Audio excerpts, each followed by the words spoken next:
Now, hello everybody. I'm James Champion. I think you may well have seen the videos of my journey following in the footsteps of my grandfather in India.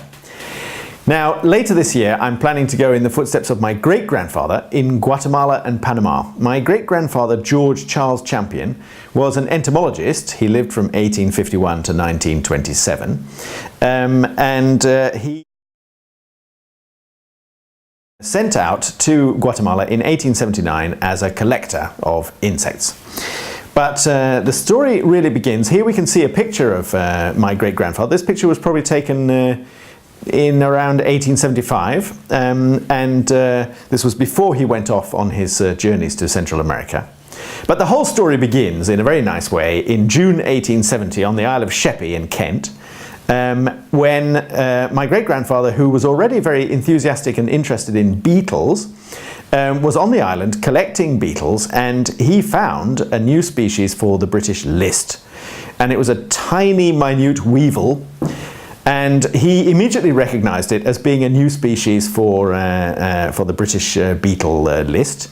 And he was so excited that he actually fell down on the seawall and fell into a patch of mud.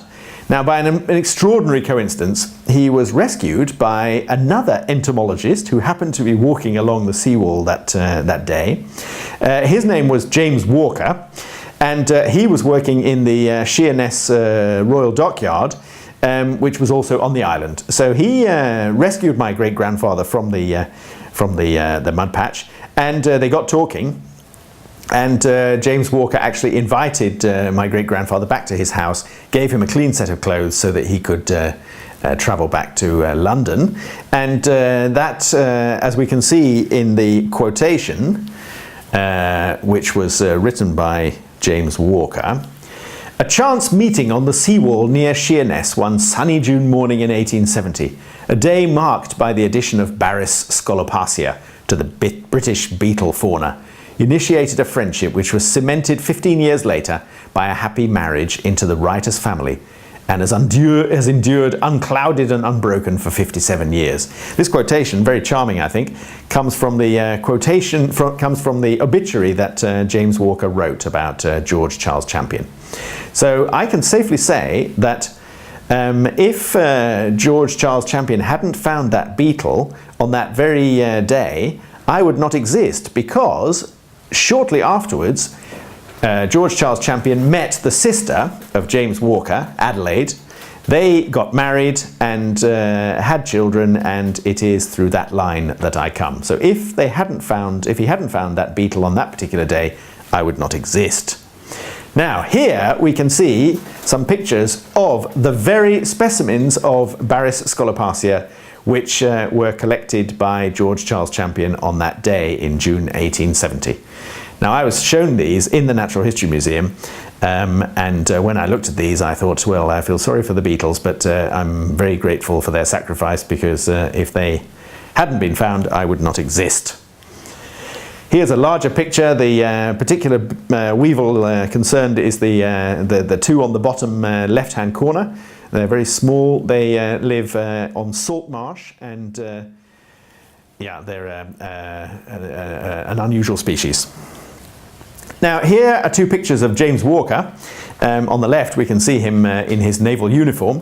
James Walker was also an intrepid and important entomologist. He was in the Navy, and although he was basically a ship's engineer, he also worked as a ship's naturalist, and he travelled around the world several times on different naval ships, and we also have access to all his journals, so perhaps for a future expedition I'll be able to retrace some of his footsteps. Now, George Charles Champion, my great-grandfather, worked and was employed by eminent naturalists Godman and Salvin, who were doing a great study of the flora and fauna of Central America. Here we can see a picture of Mr. Godman, and here we can see a picture of Mr. Salvin. They looked after my great-grandfather very well, and when he actually came back after his expeditions to Guatemala and Panama, he worked for them for the rest of his career. Now, he was sent, as I already mentioned, to Guatemala in 1879 to collect insects. Godman and Salvin were doing a great study of the flora and fauna of Central America and Mexico, and they employed a number of people to do their collecting. George Charles was one of those, and he was sent in 1879 to Guatemala, and he then moved to Panama after 2 years, and he spent 1881 to 1883 collecting there.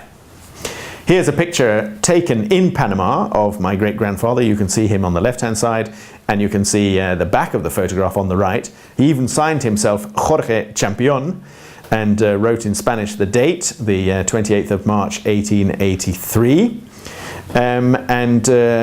He, as I say, spent 4 years traveling through Central America collecting insects.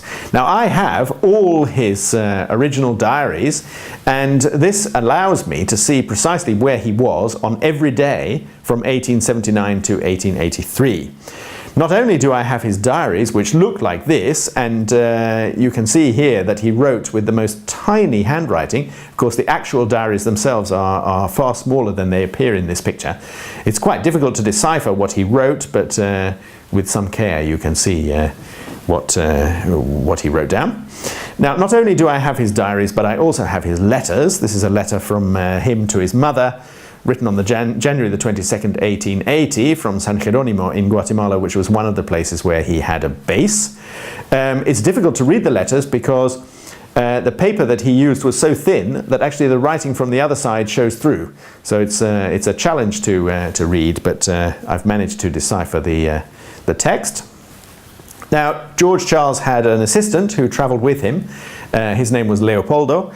And they obviously built up quite a sort of friendship, because when my great-grandfather moved from Guatemala to Panama, he took Leopoldo with him. And Leopoldo accompanied him on all of his journeys in Panama as well. Now, that's the end of part one. I hope very much that you'll be interested in following the rest of this journey. And I look forward to seeing you in part two.